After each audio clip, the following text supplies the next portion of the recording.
Find a partner who doesn't just want a wife and kids, but is ready to be a husband and a father. I do feel like it's almost a day old when I realized that we don't all love each other in the same way, in the same level. We aren't all invested in the same way. Every single woman probably has at least one scary story about a man. Mm-hmm. That's where we get lost. We get lost in the idea that everybody loves the same. No, yeah. Everybody, their interpretation of love, their idea of love, their love language is the same, and it's not at all. Have that difficult conversation, be it with your partner, your friend, your husband, wife, whoever they are. If you are feeling things and you are not speaking about them, it's only a recipe for disaster. Welcome to the She Word, conversations that women rarely have, but really should. We all love to love and be loved. From our earliest age, love plays a huge role in our lives. We're actually programmed to love due to a combination of biological factors involving specific brain chemicals like dopamine and oxytocin that drive us to form bonds. But our brains are wired for social connection and attachment. But what we learn about love very much shapes the way love looks in our lives. Childhood experiences significantly shape how we perceive love by determining the way we build relationships, carving out love beliefs and patterns, and influencing our emotions. A positive childhood environment can create trust and security, whilst negative experiences like neglect or trauma can lead to fears of intimacy, difficulty with emotional connection, and a tendency to repeat unhealthy relationships in adulthood. The good news is that we all have the ability to learn about love throughout our lives. In fact, that is exactly what we should be doing. Only a month ago on the show titled Keeping It Spicy in a Long-Term Relationship, Maria states that in long-term relationships, we don't fall in love with one person, we fall in love with multiple variations of the same person as they do with us. And we need to learn how to love through different times of our lives. So that was what prompted me to invite three amazing and very different women to sit down with me to look at how we first learned about love and what we have to relearn and what these important love lessons have brought to our lives. Demaris, also known as Life of Mum on Instagram and Demaris on TikTok, hashtag just putting it out there, posting lifestyle, comedy and fun. Demaris is also a wife, mum of two, 18 and 8. Yes. And I'll ask you more about that in just a second, who loves exploring the world and is an ADHD advocate, which is just incredible. I remember sitting down with you a couple of weeks ago when you told me your story and I was like, wow. So I'm sure that that's going to come into this conversation. And I'm so excited, Demaris, to have you on the show because literally weeks ago, we didn't even really know each other. No, really. We bonded in the trip we had. So yes, I'm grateful. Yeah. My life now, over 40 years, I've learned so many different ways of what love is.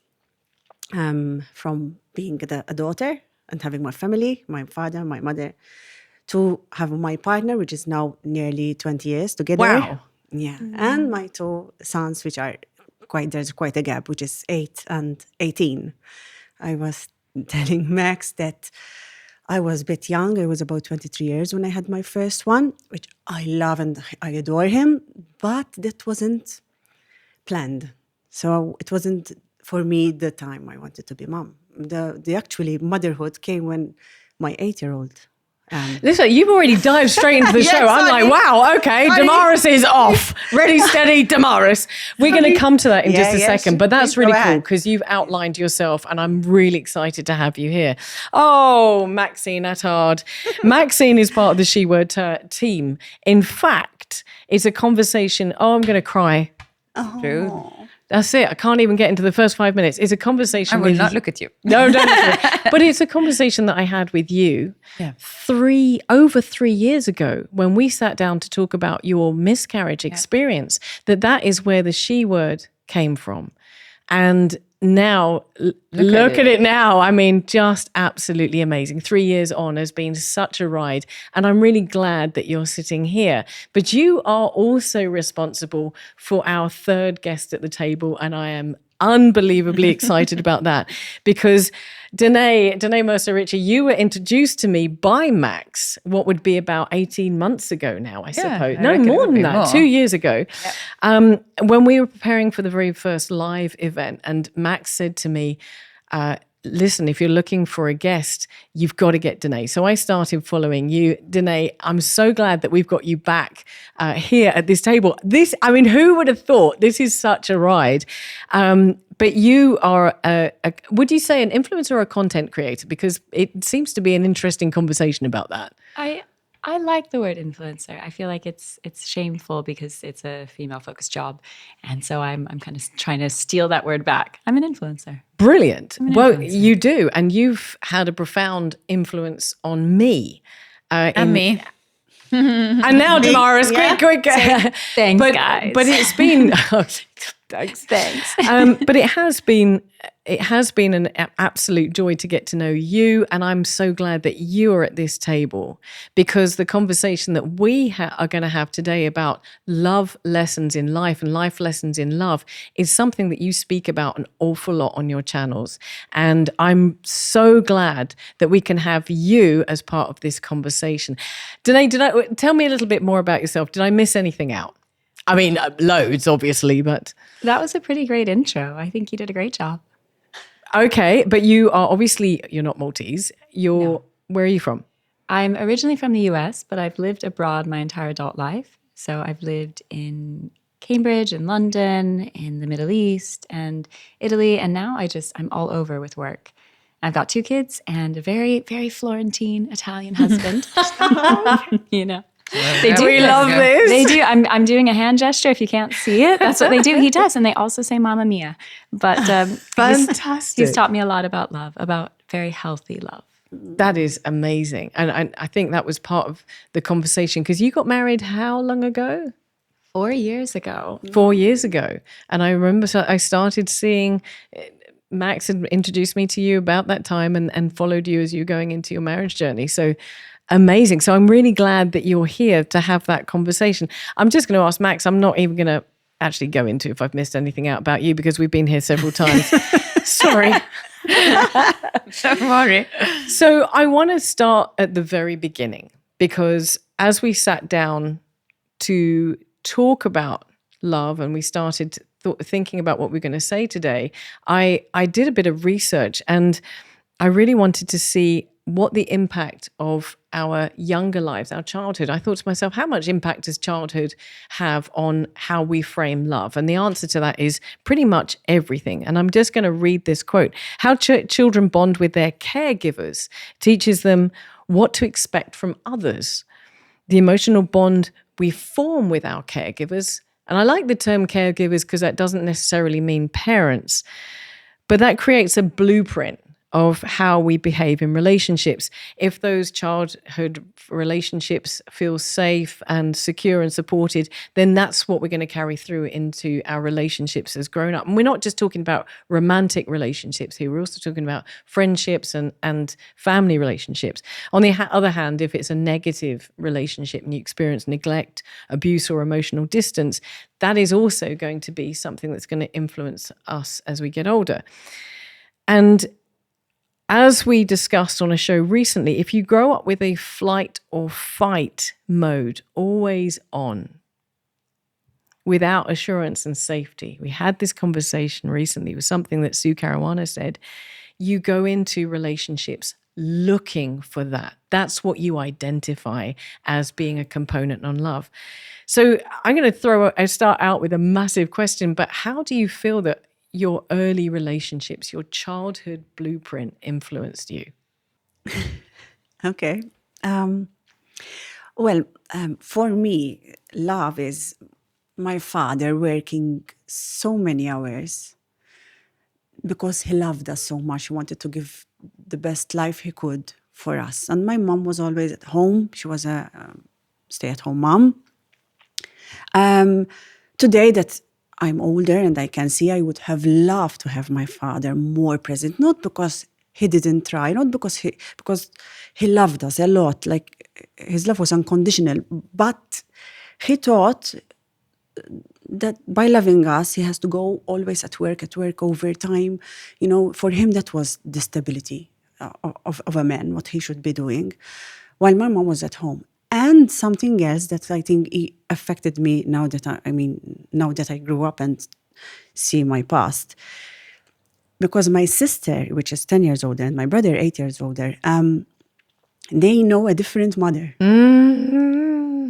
When I was, I think she was over 40, and sorry, Mom, but she says that I tell her I was unexpected. I tell her, "Oh, no, you were planned," and she doesn't like it when I say. But I think I was not planned, and I think she had a bit of after pregnancy, you get a little bit depressed, and I think she never took it seriously, and they fought. I saw my father and my mother fighting. He was always at work. She was there, taking care of the kids.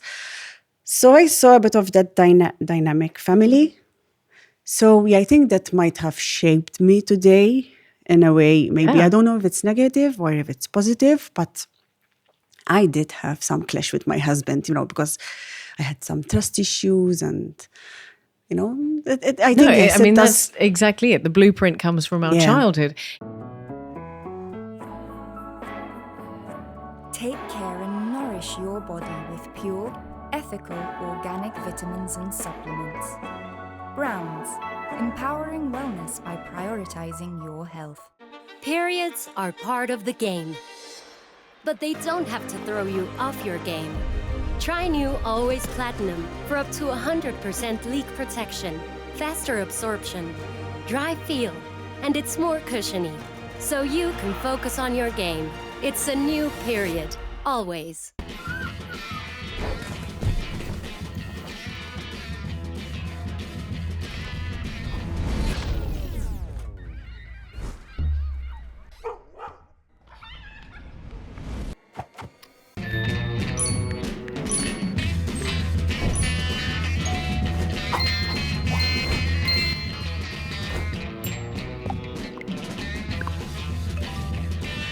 We know when we need to take that pause, that break, but we feel guilty for stepping away from our partners, kids, and work. We feel like we need someone's permission to have something that we simply deserve.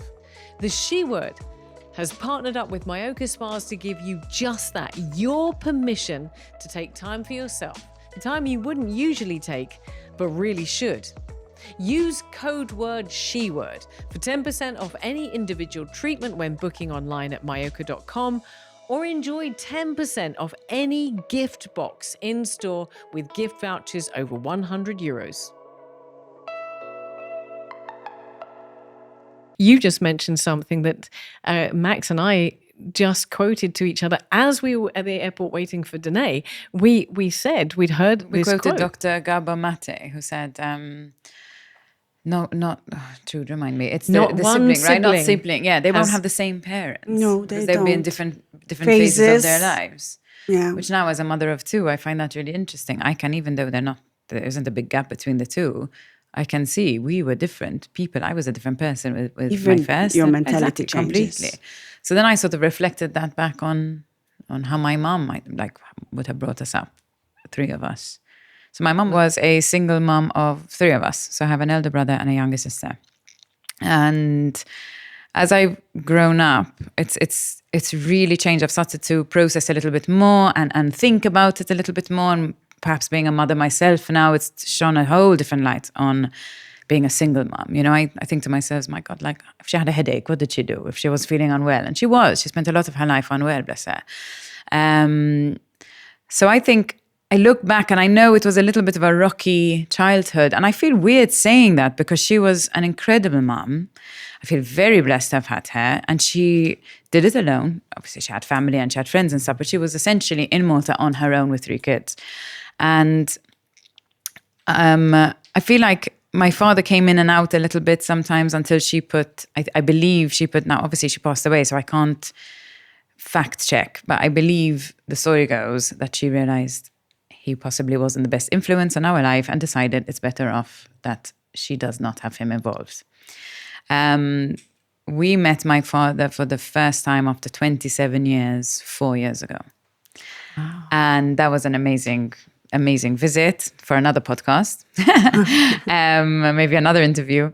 And we did kind of have conversations about mom and the two of them and their relationship. And then we just decided that it's better we don't actually speak about it because we cannot fact check. You know, it's his side and her side. But I feel like somewhere in the middle, they were both right in their own way. And we were, as a result of that, brought up with just my mom.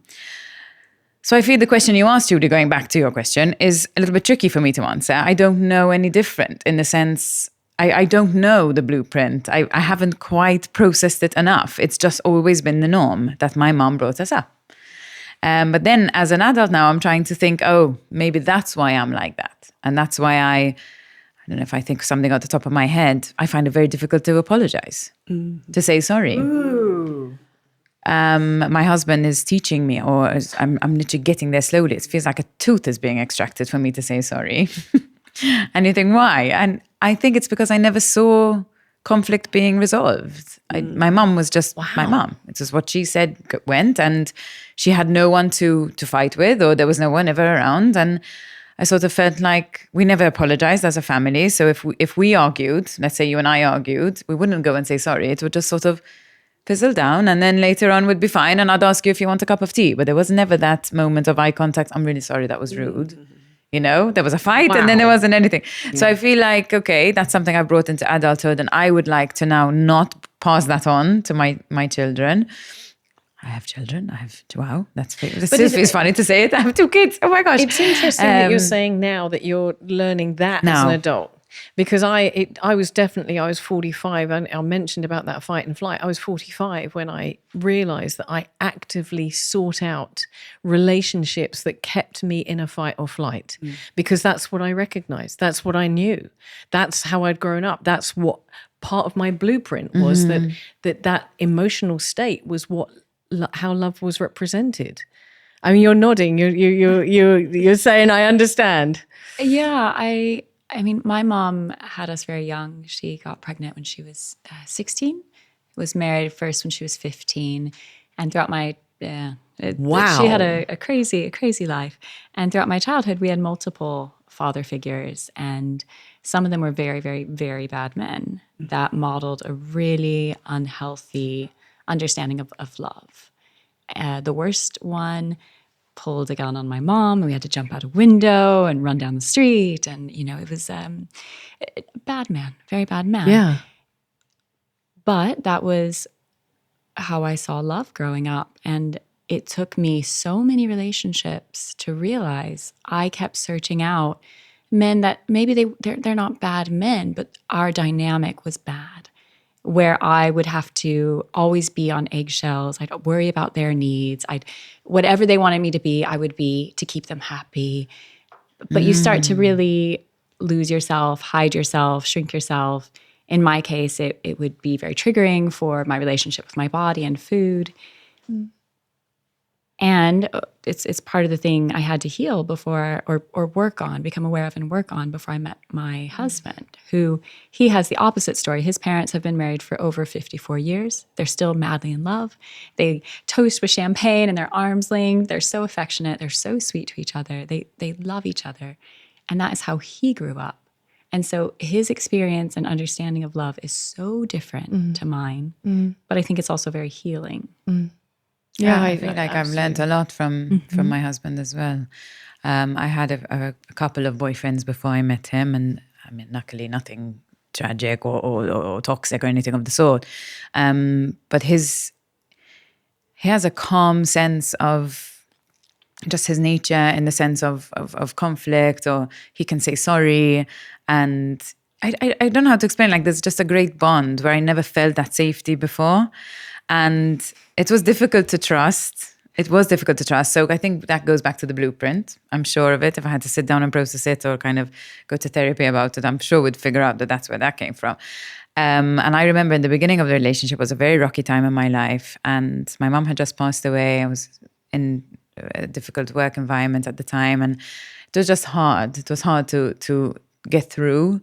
I was all over the place, really. And I had met him. I had met him a few days before my mom died. So there was no honeymoon period or anything. It was just sort of straight into this new relationship with grieving and all sorts. And he was just there. And he was safe. And he was... So I had to learn how to trust that I was in a safe place. I had to learn how to... I always felt like he was telling me, just jump. I'm going to catch you. And I was always like, no, but there's a sea in between us. Like, I have no idea. You're not going to catch me. I'm going to end up in the sea kind of thing.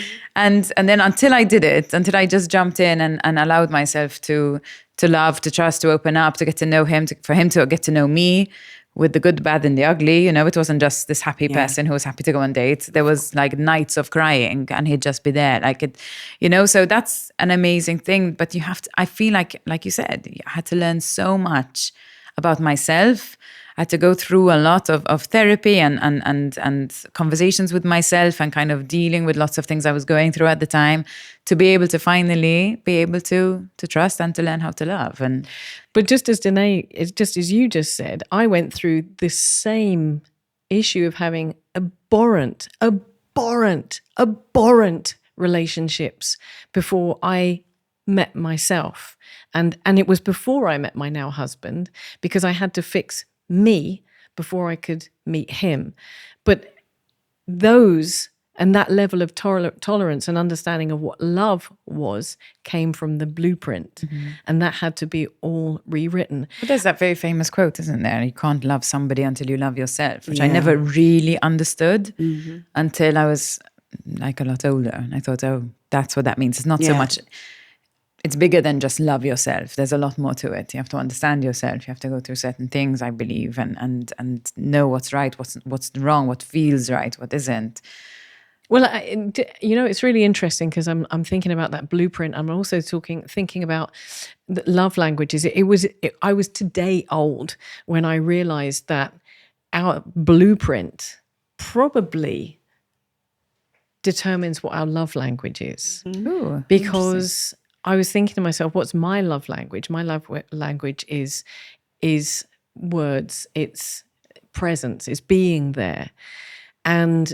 But following through the words. So not just saying I love you, actually meaning I love you, you know, having that conversion. And it doesn't, I don't know if this fits under the kind of love languages categories, but actually seeing someone say, I love you and this is how I love you. And I love you on your worst day. Mm-hmm. Mm-hmm. You know what I'm saying?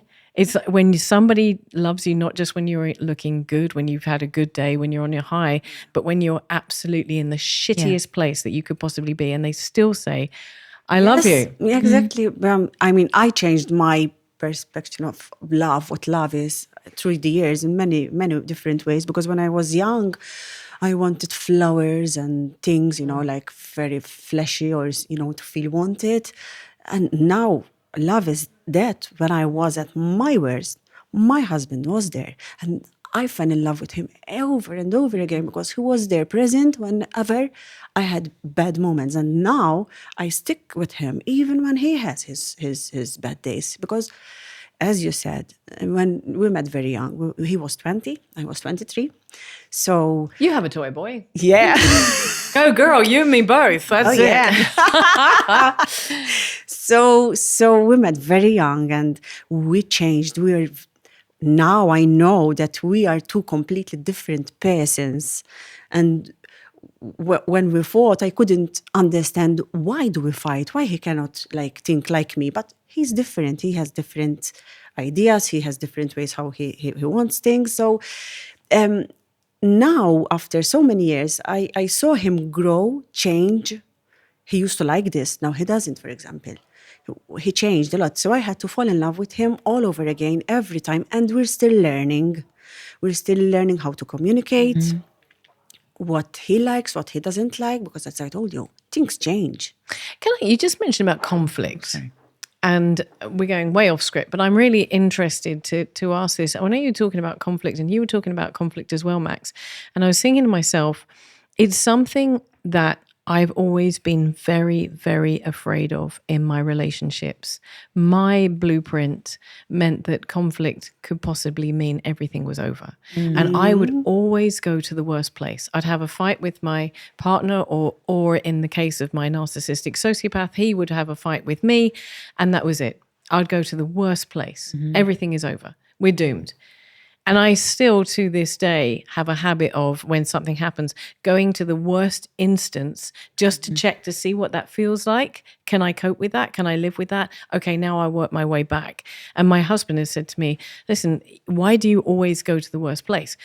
Because quite often it was the worst place. It would go there. But I couldn't cope with the idea that you can have a conflict with someone and actually just, 10 minutes later, everything's going to be okay.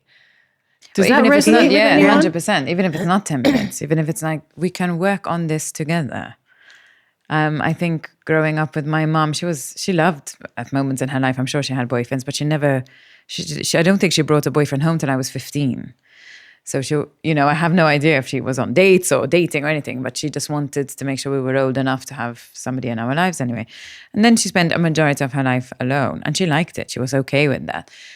So like I said, there was if she was fed up with something or with someone, that was it. Bye. There wasn't any working on things. There wasn't anything to resolving conflicts or anything. So I never really learned that. So I feel like even with my siblings, we have this thing where we laugh about it in a way because we're aware now. But if we fight, like with our partners or husbands now or whatnot, it's sort of slightly built in, like the blueprint that we keep talking about is get out of here. And I mean, then I look back and I think, well, kind of, your dad kind of did that. So maybe it's, maybe, I don't know, is it, that he sort of is the one who he actually as well. Yeah. He's made taught us me. stuck. For me, Yeah.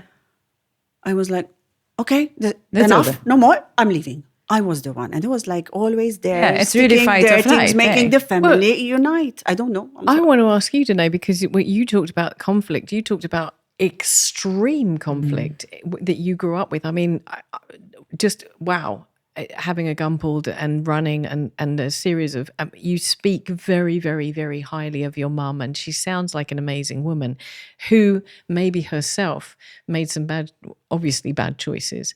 But how did that then influence your idea of conflict? And when you have, we have conflict with our friends, we have conflict with family members. Did it ever influence how you approach conflict and deal with conflict? Oh, absolutely. In so many of my relationships, again, it was always about making them happy. And so if they so much as looked upset, I was the one that was wrong. I was the one that was bad. And it really messes with your sense of self, because you feel something.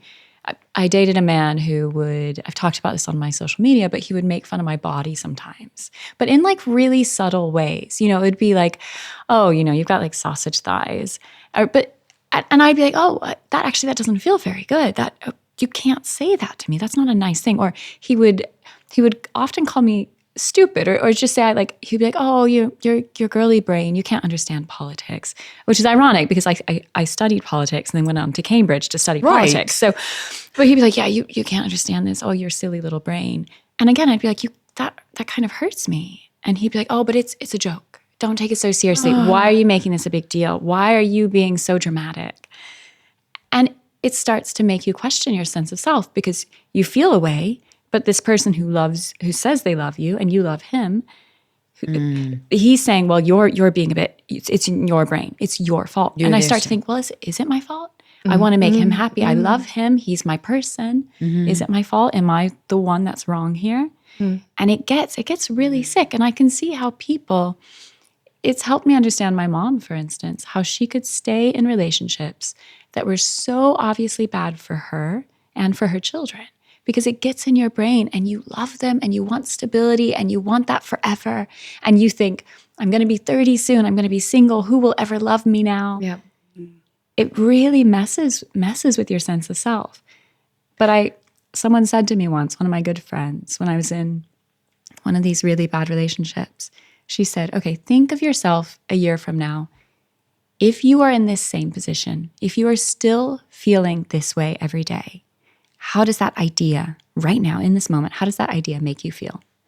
And it horrified me. I was like, I cannot be here in a year from now. I cannot be doing this same thing. And if anyone's listening, if you feel like that, then it is time to get out. It is time to say, I'm done, basta, I'm done. Basta. I think it should. I think it should feel safe. Absolutely. It should feel safe. I don't think anyone should feel like they're walking on eggshells. Eggshells, yeah. These are red one flags. should, red but flags. if you've been conditioned that way, and I'm just Yes. going to say, I want to just, before I forget, because there's a good chance I will. Danae you just said something there that I just was like, wow.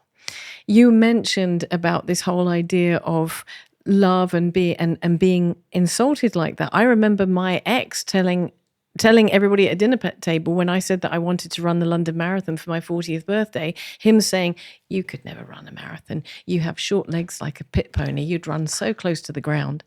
And So he let's thought just, how many marathons have you run? well, yeah. You just need to watch it. Start printing the bibs off and just like mail it to him Yeah, anonymously. I think he probably knows. But exactly that. But when you were saying that, it was something I thought of when I sat down to this show. If our understanding of love is one thing, we assume, I think, that everybody feels the same way about love. And it's when you realize that actually that person is not doing that because they love you. That isn't love. And that really takes something to understand, doesn't it? Well, someone said to me once, like, would you sit down and do that to your friend? Would you do that to the way he is treating you? Would you treat anyone else that way and think it's acceptable?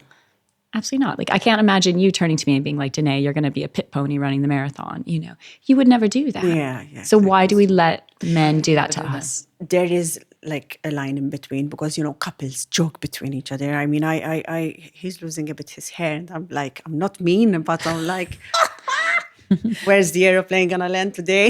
We joke. I'm sorry.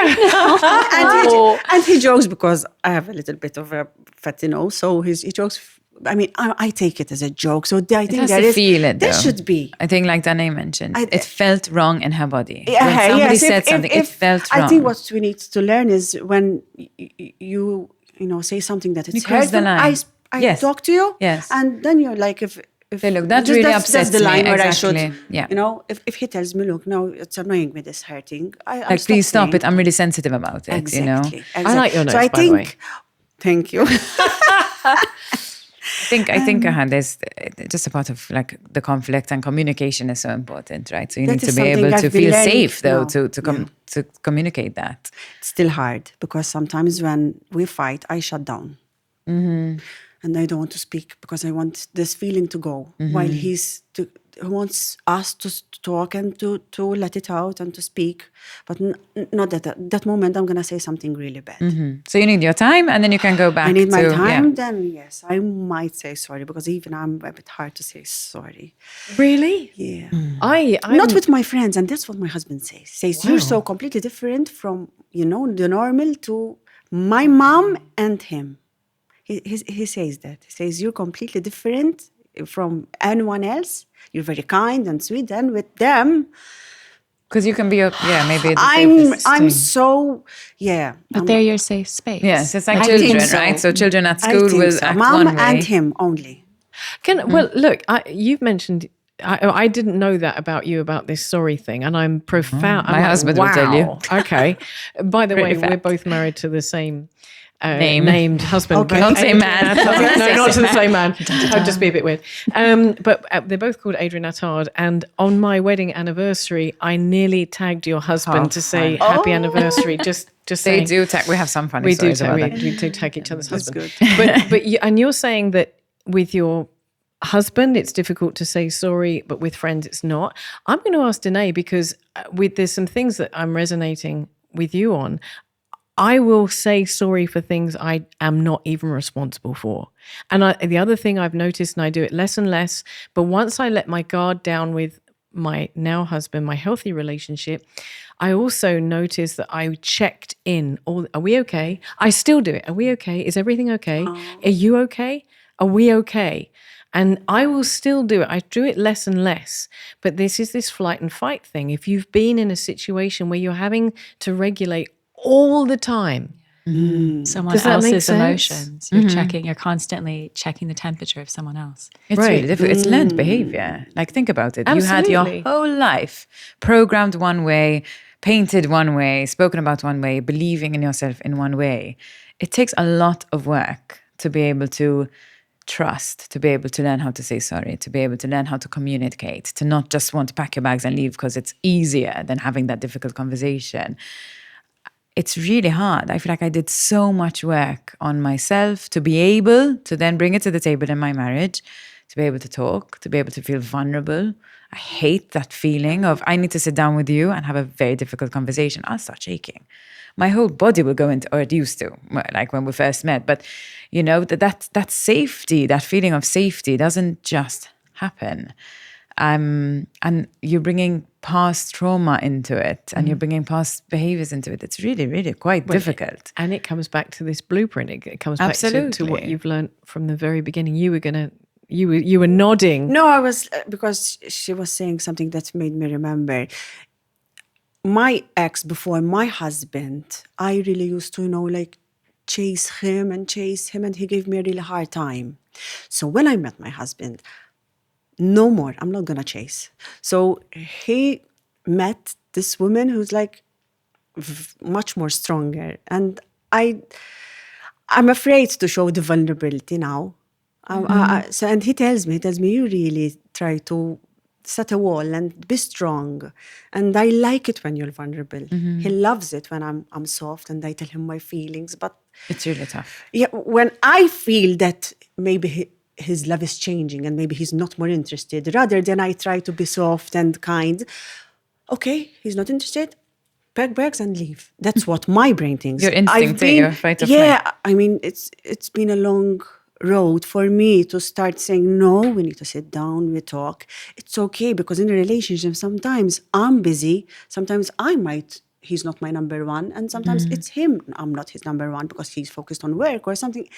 The relationship changes Spoke about so this much. yesterday. We said it's a season. And it took a long time for me to feel that grown up. I'm in a marriage. This isn't just a boyfriend in your teens or anything like that. You're in this marriage, and marriages have seasons, and you have seasons, and friendships have seasons, and all sorts of parts of your life, but especially with 2 young kids. And it's a season. And I look at it now, and I've started to look at the relationship in a point of there is no end date. It's okay that this is not a great season, or not even not a great season, a challenging season. That's okay. We'll get back to that. We can work on it. We can bring it to each other's attention, just being kind of patient and kind with each other. And I feel like just knowing that there isn't an end, this person's not leaving. And I think that goes back to childhood, that somebody in my life, primal, caregiver, should have stayed and didn't. So then there's this very little thing saying, what if they leave, what if they leave, what if they leave? And it's like, no, there's no end date here. It's really interesting that you're saying that. I'm going to stick with you, Max, for this.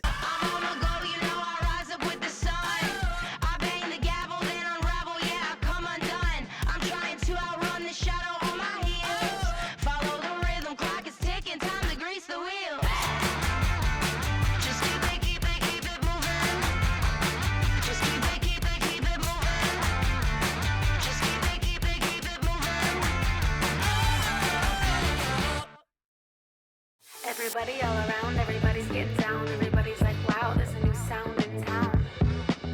Everybody's like, wow. Everybody all around, everybody's getting down. Everybody's like, wow, there's a new sound in town. Everybody's like, wow, that's just our style.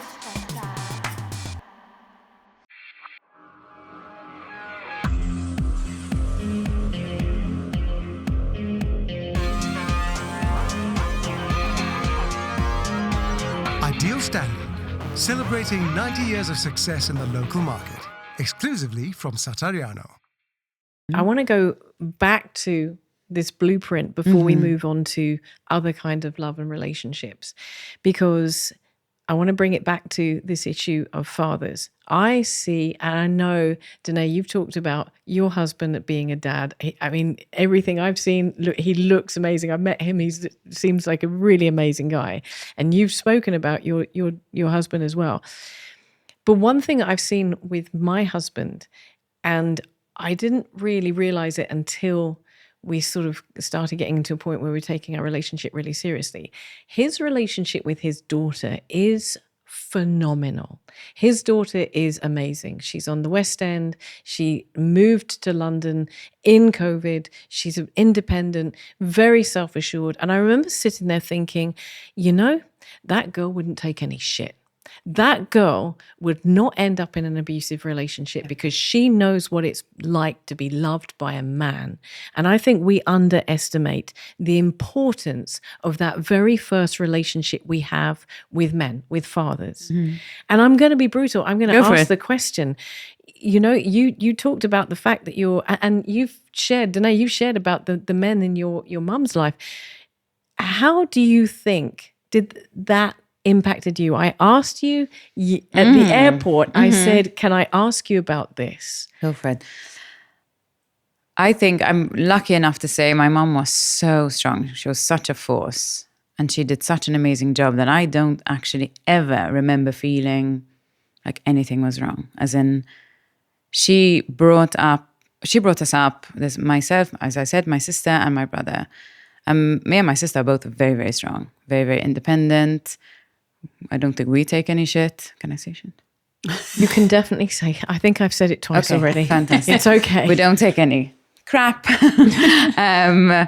brought us up to be really, really strong, really, really, feet on the ground. And I always felt very grounded. I never felt a lack of love or anything like that. She was amazing. So to be able to do that on your own, now I can really see it. She gave us amazing foundations.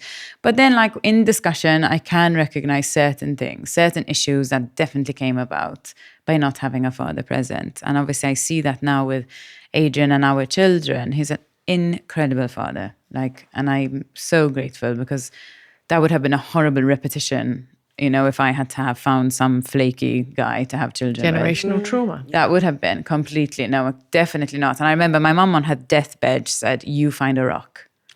And I was like, gotcha, Mom. And you did. And I did. Well done. And it wasn't easy, but he really is. He's just a rock. And I think when you have that steady foundation, your parenting styles are different. I mean, we can go down that route and it's quite hilarious because the things that he does versus me, and it's funny and we laugh about it. But he's just an amazing, amazing person, amazing father, So I love that my kids get this. And I think I didn't have that with a dad. But again, I'm going to have to do some soul searching for that question because I genuinely can only pick a little bit about maybe younger feeling, is this person going to leave? And that, I think that in its core gave me a lot of anxiety that I carry till today, that I have to work through, a sense of fear, a sense of, I go to therapy about it, feeling uneasy, feeling unsafe. If I'm not in the driver's seat, if I'm on an airplane, I can't go in a lift. There are certain things that I carry today that I wonder what is this? Why do I have this? Does that resonate? I mean, you have a great husband. You have a who looks like he just is an amazing dad. But does that resonate with yourself? I think I've read that your father figure, the first male figure you have in your life, they set the standard for every other kind of love you will accept going forward. Yeah. So as a woman, you're not just marrying the future, your husband, you're marrying the future father for your children. Mm-hmm. And it's something I talk a lot to my husband about because he's an incredible father. He is so kind and gentle and loving. He's so many beautiful things. But I feel like he has had such a beautiful, blessed upbringing. But the reality for women and girls, the world is a very hard place for women and girls, especially when you look at men and growing up. I think every single woman probably has at least one scary story about a man. Mm-hmm. Most of us would choose the bear and these things. And my husband, he is had such a blissful upbringing and lives in a really beautiful world that he doesn't have that understanding. And so it comes up now because my daughter is 3 and she's very strong and she's very confident and she's very loved.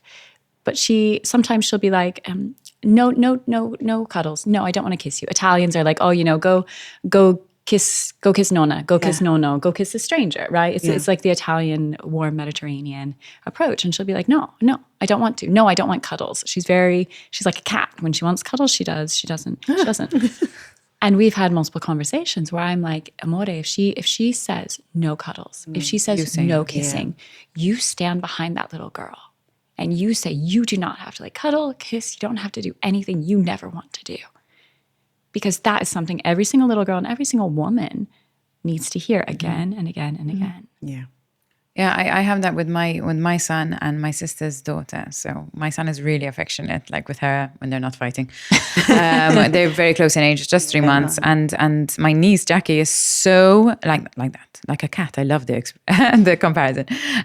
She says no, I don't want to kiss you. I don't want to cuddle you. I don't want tickling. And I think we were brought up in the generation of having to do it. And I remember feeling uncomfortable with somebody who I had to sit on their lap. I had an uncle that had really bad breath. I used to dread, you know what I'm saying? I used to dread going around to their house. I don't want to be that. Well, not even an uncle, because I don't know if you grew up in the age where, I don't know if it's the same in Malta, but when I was growing up in the UK, any person that was my mum and dad's age was an uncle or an aunt. Yeah. They were called auntie and auntie. And And I can remember this one person had really bad breath, but I had to go and have that, let them give me a kiss. Now and I think let them there's a cuddle bit me. more awareness, right? So when we just say, like, James, no, you have to ask Jackie if she wants a hug. And But coming back to something that you just said there, how does that work? How does that conversation look like with yourself and Nico? Because you're coming from very different places. Is he understanding that? Because my husband also grew up with an amazing parents, incredible parents. And so when I talk about things that I've gone through and experiences that have happened to me, I know that he has sympathy, but he can't necessarily have empathy. So it's really hard to translate, isn't it? I think it is hard to translate. And in a way, I don't want to ruin this not innocence, but this trust he has in the world. I don't want to destroy that. I don't want to sit there every time he's like, it's okay to, go hug. And I don't want to smash that down. I don't want to break that. But I do think he needs to understand for our daughter and our son, because he's going to be the model in my son's life, how we teach them. So it's something we're working on. And I'm working a lot with my daughter now. She knows my body, my choice, which is really, it's very cute. It's very cute because sometimes I'll try to give her a cuddle and she'd be like, no, mommy, my choice, my choice. I'm like, oh, okay, with mommy too? Okay. But it's teaching her these things and trying to get him to support it. It is, we come from very different backgrounds, cultures, age groups. Everything is different. But I think he is trying to understand. Demaris, does this resonate? What she's saying is, when we said why all the siblings have different parents, is because with my eldest, I used to be, no, go kiss your nana, go kiss your nano. While my youngest, now I tell him, you decide, you see what you feel like. You don't have to let everyone tell you what you have to do. So my ideas changed as well. Of course. So they both have different parents. I mean, we were so young. We were still starting from our career. Now we're more stable. We have our home. We didn't have a house that and time. Times have changed as well. Yes, in 10 years, how much time? Yours are boys or girls? Or 2 boys. Two boys. 2 boys, yes. So your situation, again, resonates to what Danae was just saying. Them to respect women. In that There case. you go. I want them to... And they see that my husband and we love each other a lot. Even that we might fight, but at the end of the day, we're there forever. For me now, I realize now, like you were saying, whatever happens, we are there forever. He was like that from the first day we met. Amazing.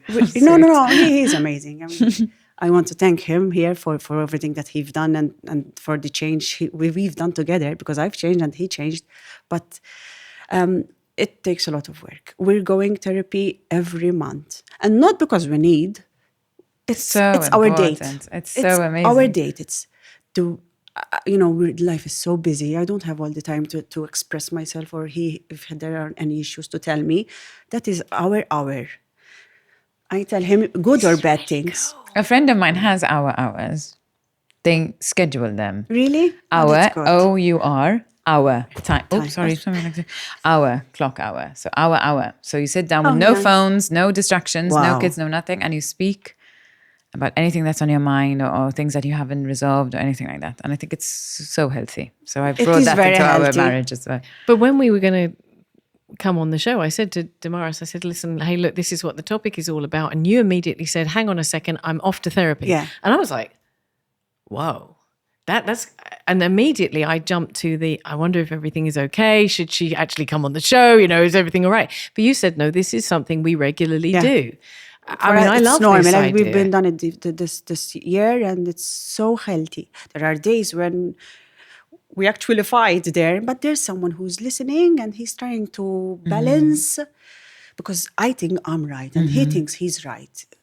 So sometimes there's someone else who's outside of our relationship who doesn't know us. It's like, and of course, he understands everything, even our posture or how we, if we're angry and why. He makes us think different. And so I find it amazing. Even if there's nothing, like we're okay. And sometimes I'm there, I'm saying, what the hell I'm going to say now? Because we're fine. But you know what? We always find something to say. Always. And it's so, we go out from there like lovebirds again. A weight lifted, I'm sure. I feel much better. Can I ask you what was the kind of the pinnacle? What was the thing that made you say, okay, we need to go to... We were in a very bad patch. Okay. We were in a situation, as I told you, 19 years. You have your ups and your down and work, life, kids. And we were in a bad patch. And we went there because we were not in a good place. Thanks God we got out of it. And now I think I am the highest in love of our relationship. And he says it as well.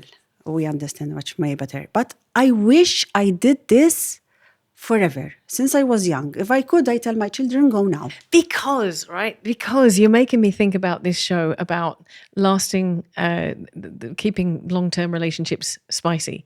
And one of the things that Maria said, who also made that statement about falling in love with the same person over and over again, she said, go to therapy. Don't go to therapy when you falling apart. need to. Yeah. No. She said, when you meet someone and you think that this might be a serious relationship, flag it up and say, hey, listen, as we go forward, maybe, I mean, can you imagine saying that on your third date? By the way, darling, let's go to therapy. But it made me think, and she said, no, it's a maintenance thing. Go and talk to someone, maintain your relationship. And I was thinking about, we just mentioned before we sat down, we both met our now husbands just as we're going into COVID, and the stories we shared were really interesting. But you're going into a very stressful situation, a very volatile situation. And I remember thinking to myself before we came and sat down that there have been so many ups and downs, outside forces on our relationship. We've moved country twice. We've been through COVID. We've been through so many. We've been through death of a family member, and it's not a plateau. It's not a current. It's not a beautiful, soft and still sea. It's a storm. Mm-hmm. And I thought to myself, maybe we should go and sit down and have a bit of couples therapy and see if we. I mean, I've just been seeing a wonderful therapist about something completely different, and I talk about my husband. I talk about my relationship in a very positive light and she loves him. But it would be great to sit down and have that conversation. Have you guys ever thought about that? I'm all for it. I haven't got to the point where I feel like we haven't been able to resolve something yet. So I feel really relieved after an hour or after a conversation. It's usually me who starts up a conversation. So I'll actually schedule it. We really need to sit down. Oh, wow. Yeah. No, it's not like, so I kind of prepare what's upsetting me or what I feel and whatnot. Life is so fast. Yeah, exactly. Life is so fast. Adrian works so long. I'm impressed that you find this hour. Yes, because it's really important. If I had to, I think I would I don't know. it's- I need it's to have an easier to back appointment. away. It's For easier me, to it's back better away. to make an appointment and have this person. Yes. Because if I had to say to my husband, let's find an hour, You wouldn't. probably we will not do Yes. it. No, we because really kids try. or work or... I think it's just Wow. like you said. I love the word maintenance because you sort of maintain everything, your car and I don't know yourself and everything. If you're not working at each other, how is it going to last? Exactly. This forever that we talk about, till death do you part. Like how? Yeah. And unless you put work into it, and I never understood that growing up. I never understood that. I never saw it. I mean, I saw it with my aunt and uncle who are still together today. I saw it with my grandfather and grandmother who are still, he was there till she died, which is amazing. But I didn't see it at home. And then had 2 relationships in my teens and 20s and then met Adrian. So very, very different. Now I'm seeing it. Now I understand the maintenance the work that needs to go into it. Yes, relationship is constant work. It is. Somebody told me for better or for worse, and for most of the time it's for the bloody worse. And I really laughed. I was like, oh yeah, that's not right. It can't be. But I kind of understand because life is tough and it's fast and kids come into it and you're sleeping in separate bedrooms because this one woke up and then that one woke up and sort of like, where are we? You need to, and you can't just wait till these kids are out the house at 18 if they even leave at 18, Something that I wanted to point out, sorry, it's maybe out of the conversation, is I learned to put my husband before my kids. I know this might sound a little bit, because I used to put my kids always first. But at the end of the day, the kids, what do they want? Okay, We want to see- let Okay. me take this because I'm going to ask this question to these ladies because you guys have children almost the same age. Is that what you do? Can you put your husband before your kids? This is the season I don't think you can right now. They're a little bit young. Yeah. It's tricky. We're trying to find a balance. My husband is very much, he's a big believer that the couple comes first because you are your kid's example for love. Exactly. You are the stability, you are the foundation.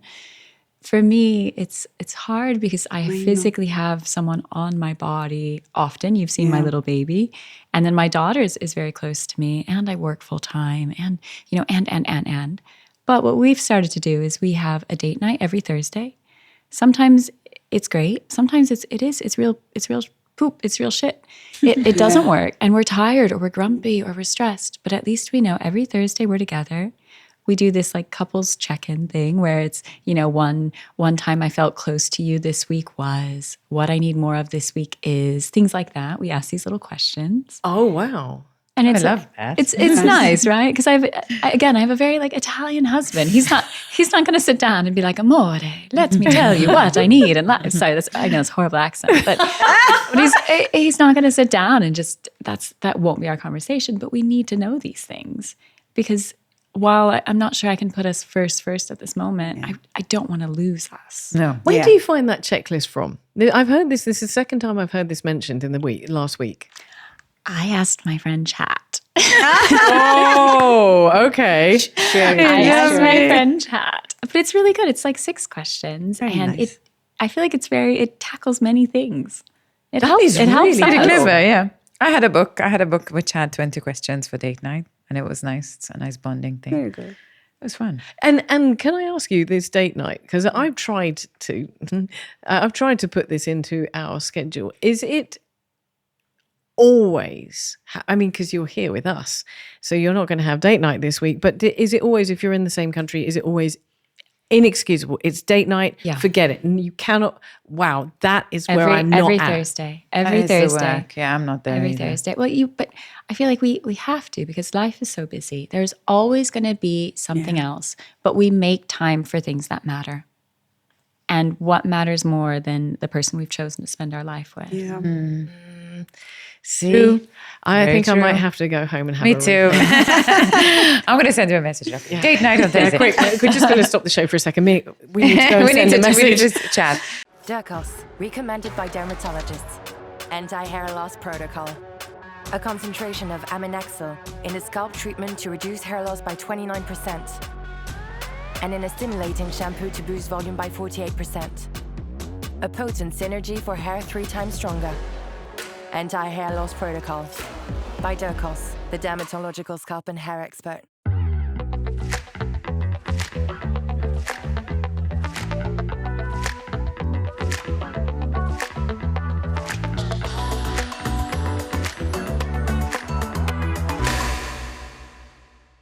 Welcome to Maison Perrier. Discover Maison Perrier Chic and enjoy our new non-alcoholic cocktail range. Maison Perrier. Enjoy our new sophisticated mocktails. Listen, I want to come back to something that you said earlier on, Danae. We talked about that a pinnacle moment in both of our lives, and I'm pretty sure it's happened to you guys as well, where there was a shift from what we've learned to what we know now. And I think for me, there was one single individual who said something to me, to whom I will always be profoundly grateful. And her name's Fiona. She's a friend who's actually had these golden nuggets in my life, these hardwired moments in my life. She's been present for some really astounding moments of me learning. And she's said, hey, listen, why don't you think about it like this? But I was going through a situation where I had been pursued, and then I had been ghosted, and I was pursuing somebody who was extremely unhealthy. And she said to me, go and read this book. And I was like, I know better than that. It was 2018. Things were really taking off for my career, and I was feeling good, and I was training, and I was doing really well and running all these crazy marathons and blah, blah, blah. And I was like, I know what I'm talking about. And I left the book and I didn't read it. And then things broke down with this individual, and to the point where there was an incident that was extremely unhealthy. And I booked to go to my parents. I ordered the book. I didn't quite work out if you could get Amazon to deliver to Malta at the time, but that's me not buying online. And so I got the book delivered to my parents. And I've told this story before. And so I was going to go and pick up this book. It's by Robin Norwood, and it's Women Who Love Too Much. And I sat down on the Ryanair flight to go to my parents, and I downloaded the prologue and the first chapter. And I sat down in this seat 9C. And I read the prologue, and I was thinking, okay, this resonates. And I read the first chapter, and the person that it's a series of stories about women. And the first story is about a woman called Trudy. And the book finishes with the sort of ending of this woman's life and how she ends up in a healthy place. Now, let me explain. I've only ever met 5 Trudys in my entire life. The chances of that happening. And I sat down in 9C and I looked around and I was like, is this a prank? Is someone pranking me? And she had this friend Fiona told me, you have to read this book. And I didn't even need to read all of the book. I read 2/3 of the book and then went, okay, that's it. Snap. Has there been someone in your life or a moment in your life where you can say, that was a game changer for me? It changed the way that I saw love, felt about love. I mean, in bearing in mind, this happens multiple times over and over again, whether it's in therapy or whatever. This is not the only time that my dear friend Fiona has said something that profoundly changed me. But can you think of an instance that was just a game changer for you? I think romantic love, no. But it would be more for me about friend love and family love. And that I think when you grow up with walking on eggshells, right, when that's your understanding of love, you so rarely give yourself time to be weak, to feel sick, to be the one that says, hey, I need help. When after my mom passed, I got really sick with an eating disorder, and I thought I could get better myself. I was very much like, okay, I know this isn't right. I know I'm doing some weird stuff with food, but I can figure this out. Like, I'm an adult. I can figure this out. I couldn't. And I very much isolated myself, and it was getting worse, and I was drowning. And a couple of professors and faculty from my university stepped in after a meeting one day, and they pulled me aside, and they were very much like, Danae, we love you. We see what you're doing to yourself. We're worried you're not going to be here tomorrow. Let us help you. We will walk you to the appointments. We will help you call the doctors. We will be there, but let us help you. And it was maybe the first time in my life that I actually was able to exhale and rest on someone else. And it's part of what helped me heal. And even as you were talking, I was thinking about there have been other people in my life who have done that. Once when I got the flu, I remember my best friend, she took care of me. She gave me Advil and brought me juice. It's small things, but I didn't grow up with that. My boyfriend, my toxic partner, didn't do that. He would have been like, why are you being dramatic? Or he'd be frustrated. Oh, I've got to work today. Are you sick? Are you really sick? So it's shown me, I think there's so many different ways we learn about love, not necessarily romantic, but that can change us and change our worldview. Definitely. I think for me, there was a time, it wasn't just one moment. It wasn't romantic love, it was actually love for myself. After my mom died, I started therapy a few months later, and I tried to process this enormous grief, which I just didn't know how. And so my go-to was to just keep going, do all the shows you can. I did 2 of the biggest musicals I did in my whole entire career then. I was getting into a new relationship, getting out of an old relationship, work. Everything was all over the place. It felt like somebody just shook the snow globe, and I was trying to cope. And my therapist said, you are suffering from a mix of both depression and burnout. And I had heard this word burnout so many times before in interviews with pop stars, and I thought it was just a throwaway thing, like you're tired. But no, burnout to the point where I wasn't functioning. I couldn't send 3 emails in a whole day at the office. I just couldn't physically teach any more musical theater. I couldn't do it. So I slowly started stepping away, understanding, okay, I can't do this. But it came with such shame to sit down with my employers and say, I can't do this class anymore. I'm too tired. Anyway, kept going, kept pushing, until one day I had a horrible accident where I really injured my neck. And I was such a burden on my sister at this point, because it was always, I was either sick or something happened, or I was in the hospital, or my body was telling me, the universe, my body, everything was like, you need to stop. And she and my brother actually came together secretly with my employer at the time and booked me a one-way ticket to the UK, where I was going to rest for as long as I needed to. And I didn't think I needed to go at the time. I was grateful, but I was a bit like, okay. And I remember my sister telling me, I've booked you this, I've spoken to your boss, it's fine, you're going on this day. You need to go. And I was like, that's amazing. Okay, that was a bit shocked. And I got onto the plane, and actually my period came back. It had stopped for a while. So my body instantly relaxed. And my brother made me a cup of tea, I remember, and he put it next to me there on the sofa, on the coffee table. And I fell asleep for about 4 hours. And when I woke up, the tea was iced tea at that point. And he looked at me and he said, do you understand why you need to be here now? And I thought, yes, I do. And I think I slept and stayed in my bed and in pajamas for 6 weeks, until I actually felt like, okay, my room's a mess now. I need to clean up. And that's when I kind of knew I'm feeling better. But that took me on a long journey of self-love, of self-understanding, of researching what burnout was. What does that actually mean? Of therapy, of saying no. People would phone me, do you want to be in the show? Do you want to do this? Saying no to things that I love doing. I can't right now. I need this time. I need this break.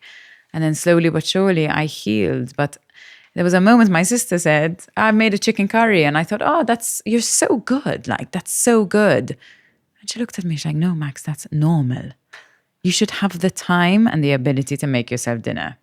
That's just normal. But what that resonates and what that reflects is what Danae just said about her professors and about her friend that brought you the Advil, about my friend who took the time to invest in saying, you need this book, you need to stop what you're doing.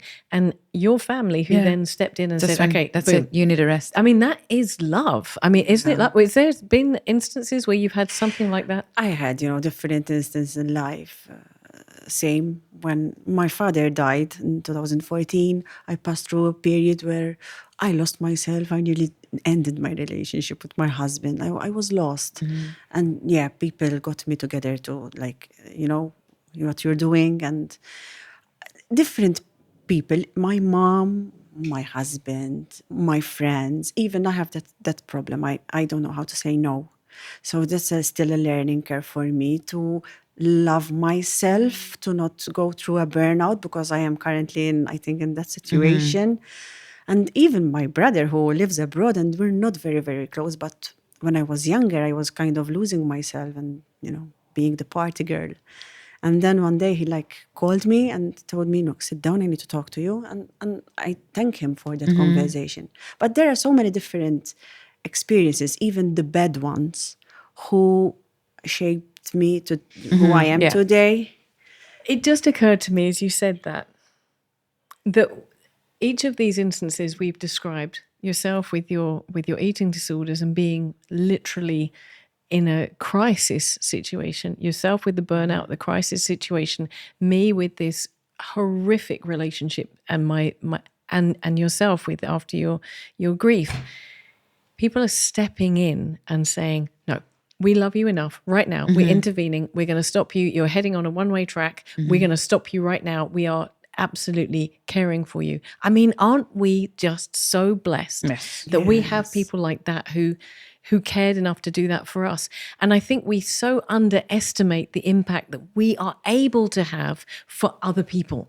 Yeah, you're so right. Oh my gosh, yes. Because I think everybody could just take a moment just to think of something that we could say, but also it's not always easy. It must have been tough for your professors to turn around and say, actually, we need to have a very difficult conversation. For your family members, members, and even for my friend to turn around and say, you know what, you're really screwing up this. You're in a really bad place. This is not good. You're going to have to rethink pretty much everything and just start all over again. That's not an easy conversation, is it?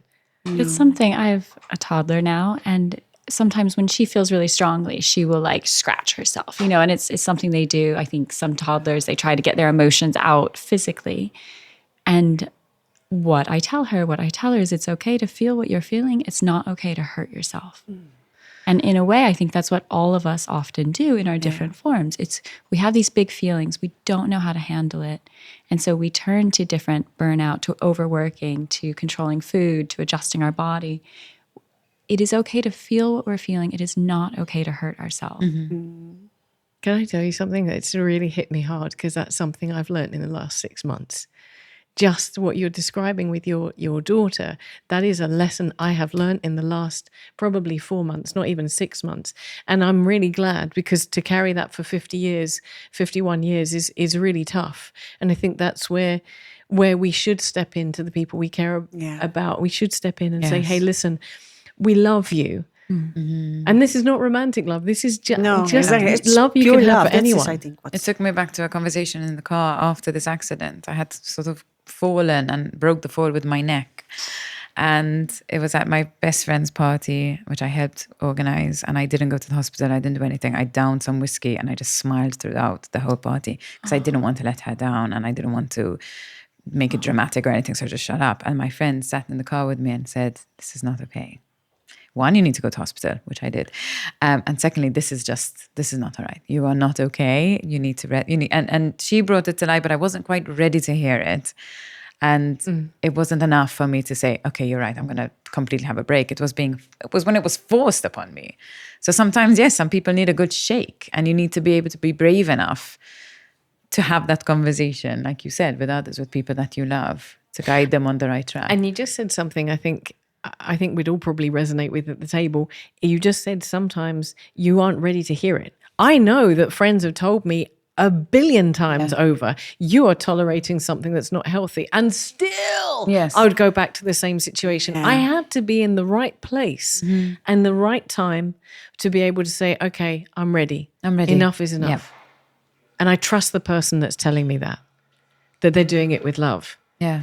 I want to go back to something else that you said there. You talked about quite a while back, but it stuck. You talked about seasons. And we have a phrase that is friends are for a season, friends for a season, friends for a reason, and friends for life. And I want to just interject into that a different word and say that love can be for a season, love can be for a reason, and love can be for a life. Because I think that we are, whether it friendships or whether it be family members, whether it be relationships, I think that we are led to believe that if those end, we failed.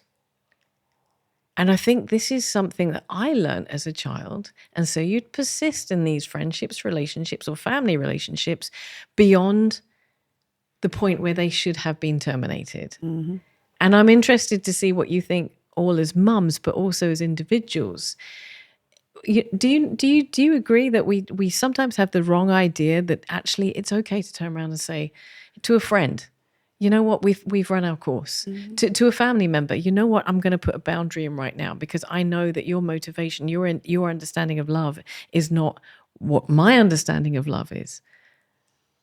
I think it's really hard, especially with friends and family or like childhood friends and stuff. But you gave me the book. You pointed out the book, The Let Them Theory by Mel Robbins, which has changed a lot of my people-pleasing habits. And it's allowed me to let them be grumpy, let them be rude, let them, whatever. And I don't have the control. I don't have to control a situation. So I've learned. I'm learning. I haven't learned. I'm learning how to let things go. I'm learning how to say no to an event that I just don't want to go to. I'm learning how to say, I am tired. I don't want to do this, or I don't quite like how I feel around this person. I'm letting go of the power they hold on me, or rather of the control that I want to have over this situation, over this person, over our relationship. It's okay they think I am failing as a friend. It's okay that they think I'm lazy. It's okay that they think I'm rude. I don't know. You know, I can't imagine in a world where I've been rude. I'm not a rude person, but I've just let people go. The people who are meant to stay, the people who are really, truly part of your circle, love you for who you are and whatever, they will stay. They'll be there. But I have had people come and go. And I used to find it really hard. And I used to make efforts and be in a place where I'm like, why am I here? Just no, it's fine. Even with family, I feel that's hardest. Family or siblings or people, you know, that are, you're like meant to be, you know, siblings are difficult sometimes. I love them to bits, but they can be difficult and they can say rude things and they can joke about certain things which don't feel right, going back to how you felt about that. And yeah, I've let go of that power. Like, it's fine. You raised your hand there. There was something that Max said that resonated. I think my fingers are just doing happy dances. But you're Italian. It is. This is Bella. It's just slipping out. I got to sit on my hands. But it is interesting setting boundaries, like setting that. No, this is not worth it for me. I mean, I mentioned yesterday on social media, I mentioned my siblings. I don't talk a lot about my family, my extended family, my siblings, my father on social media very much. And for one of the big things is it's a lot of those relationships aren't very healthy. They're all struggling with our upbringing, and there's cycles of substance abuse, of different challenges that their stories are not mine to tell, but they're also, it's not healthy for me. And it took me many years because I was always the mother figure growing up. My mom was very young and then she got very sick and she was working. So I was the mom to my siblings and in a way to my absent father. And it took me many years to start to say, wait a second. Am I helping them or am I enabling them? Is this helping me or is this hurting me? Is this love? Is this what love feels like? We are born from the same combination of genes, but is this family? If I am sick, if I'm killing myself by starving myself, will they be the ones there to pull me aside and say, we will take you to the doctor? And it is setting that boundary. And I think people really struggle with family. It's so hard because there's this idea just meant to get along, right? But but that's not what family, I see it with my husband now. He has family. The grandparents they are with us every single day with my daughter and with my kids. And they are, if I need them, they are there. If they need me, I am there. That is family. But you can have that with friends. You can have that with partners. It's not necessarily what you're born into. Absolutely. Off. Yeah. I'm still learning because I'm a very people pleaser and I hate saying no. And my husband noticed this and always tells me you're too available for everyone. Even with the family, because when my dad died, for my mom, I became that part because he used to do everything, like bills and go for the grocery. Like she used to put a lot. Because he was very independent, my father, and he used to do everything. While my mom was more, our the kids and the house and being the mother. So when my father died, I started taking care of the bills, anything that she needed. She calls me, "Damn, I need milk. Damn, I need bread." Wow. Yeah, so everything she needs, I go, and I don't know where is the line because she's my mother. But sometimes there are other things, more complicated things, and she calls me, and I'm her comfort zone, kind of. Not my sister, not my brother. She calls me, and I tell her, "Mom, I'm busy. Please, I have kids, I have work.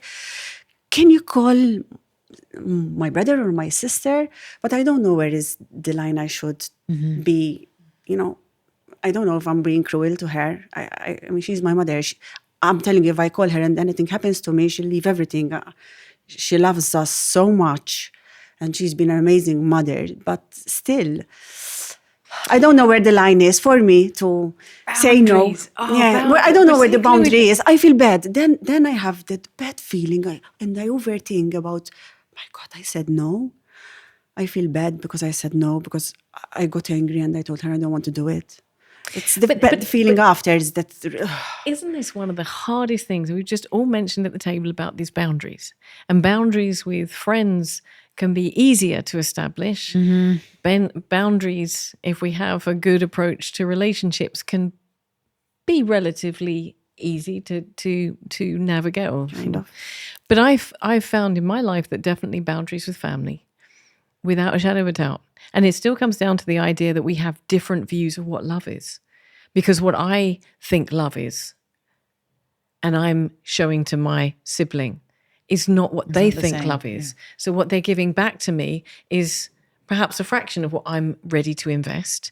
And so I'm left empty, feeling that I've done something wrong because that's my blueprint, the feeling that I'm not loved. And again, the very same friend was the one that had to point out to me the dynamics within my family and the relationships and what I needed to put up to protect myself, because very similar situation. And I think that's where we get lost. We get lost in the idea that everybody loves the same. No, yeah. Everybody, their interpretation of love, their idea of love, their love language is the same, and it's not at all. And where one person is prepared to go, the other person isn't prepared to go. And we end up diving in and doing, just as you said with your mum, is going the whole hog. I could never understand. I never, ever could understand why, when you have 3 siblings or 4 siblings or 2 siblings, why some siblings would, if something was wrong with a parent, would run and would be there. They would be the person that the carer. And the other sibling would be like, no. And I'm like, but why? My brother was in Malta, and my mom called me. And when he's in Malta, he goes to her house. And she called me, "Please get me milk and bread." And I called my brother, "Are you out? Because when you're going, please buy her milk and bread." And he told me, she has a grocer next to her, tell her to go and she buys. I would never do that. But he is strong. And he has boundaries, and good luck to him. I get angry. I tell her, "Go, you go," and then I go. It's just a conversation. It just all comes down to it being a conversation. Yeah, if you could just have that conversation with whoever it is. "Mom, I'm really busy. Why don't we do a schedule to help you? Why don't you get it on a delivery? Why don't you know?" I mean, it could be like all these solutions that we have, and yet we don't. But because of the blueprint, because of what we've learned, surely. Totally, I'm sure of it. But I believe these patterns can be broken. It just, you need to tackle them. But sometimes, yes, the other person doesn't perceive love in the same way. It's like in every relationship. You're looking at the cereal box, but you're looking at it from the back, and I'm looking at it from the front. So true. You know, so how do you both see it? And I love love languages. When I learned about them, it was an amazing thing for my relationship. When I realized we didn't speak the same language. So that's why things were. These 5 are. So, do we need to look them up? Acts of service. Okay. So that's like, I make you a cup of tea. I do this for you. Okay. Quality time, physical touch. Give me a second. Words of affirmation and materialistic things. I think like gifts and stuff. So and Excel spreadsheets. My husband's my husband's love language is Excel spreadsheets. That's definitely there you go. And when you don't speak the same one, whether it's friends or family, and I think I'm loving you in a great way, and you think, why is she buying me all these things? I don't need them, because mine is words of affirmation like yours. And then I met Adrian, who's a man of very little words, but lots of action, in the sense he'll do things for you and he want to spend time with you. Those are his love languages. But mine were, I'm going to send you this message this long to tell you everything about how I'm feeling, and I'll get like a kiss back. I was in the beginning. I was like, I don't understand. Yeah, heart emoji. A heart emoji, or like a kiss. Literally, like. Oh, listen, can I just tell you? I posted today that it was our wedding anniversary, and my husband went, "Oh, look, you posted that it's our wedding anniversary," and I said, "It is.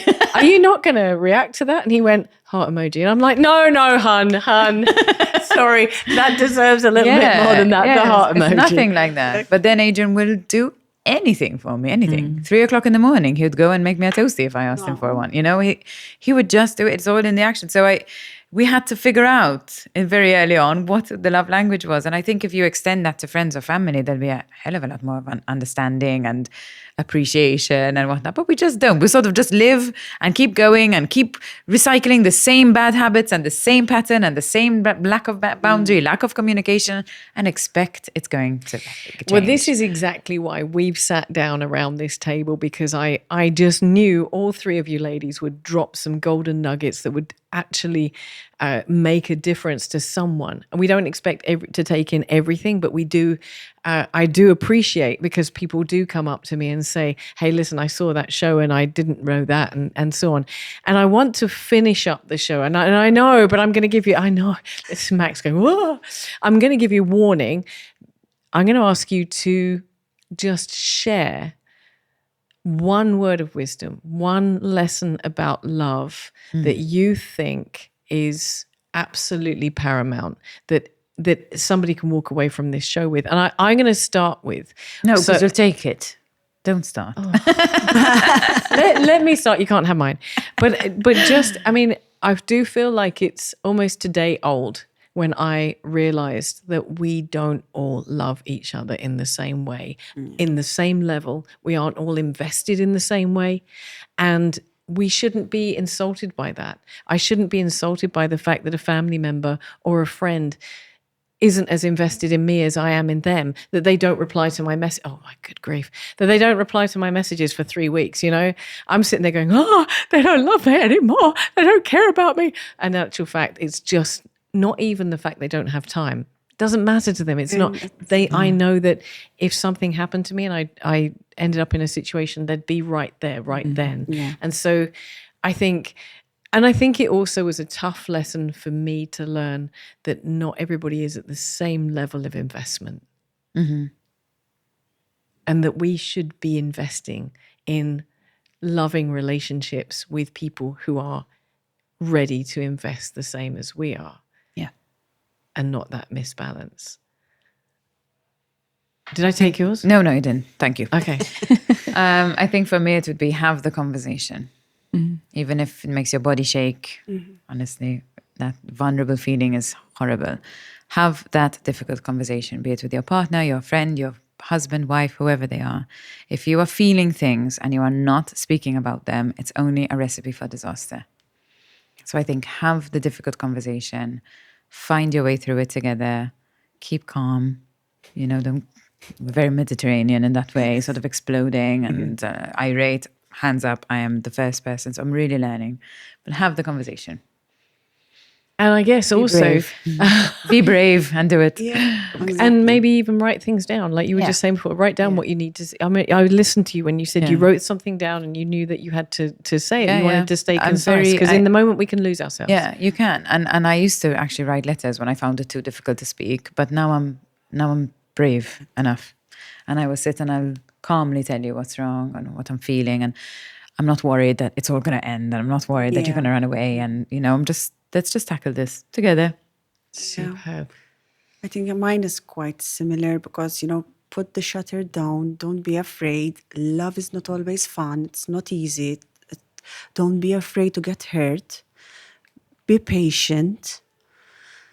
Love is unconditional. Respect yourself, because if you think love is unconditional, you will accept everything, and you can be treated very bad, which you have to be wise to know where is that line. But sometimes you have to be patient, love the other person because they pass through difficult moments like you do, and yes, communicate and therapy. I'm Therapy, there so you go. pro to therapy. Please go to therapy. Even now, like you have nothing, you're in the best place, in your best shape, just go, just an hour, maybe once every 3 or 6 months. Go talk to this person. They might find a trauma you went through when you were a kid, and you don't know what you could know more about you. So yeah. I love that. I love that. Danae, you have the last word. No pressure. No pressure. I think this goes for anyone who's thinking they want children in the future, is to find a partner who doesn't just want a wife and kids, but is ready to be a husband and a father. We've talked a lot about how we grow, we develop, we change, relationships are hard. I think we fall in love with an entirely new person every 7 years. And so you need to be ready to do that work. And that is how we're going to break a lot of these cycles that we push down upon our children, is we as the couple, we do that work again and again and again. But it's hard. And so you need that person that's willing, that other half that's also willing to be there fighting for love. That's what I would say. Love it. I'm going to chin chin. Chin chin. Oh, mine's empty, but chin chin. Brava. What would we say in Italian? Brava. Brava, brava. Brava. Brava. Salute. Salute. Salute.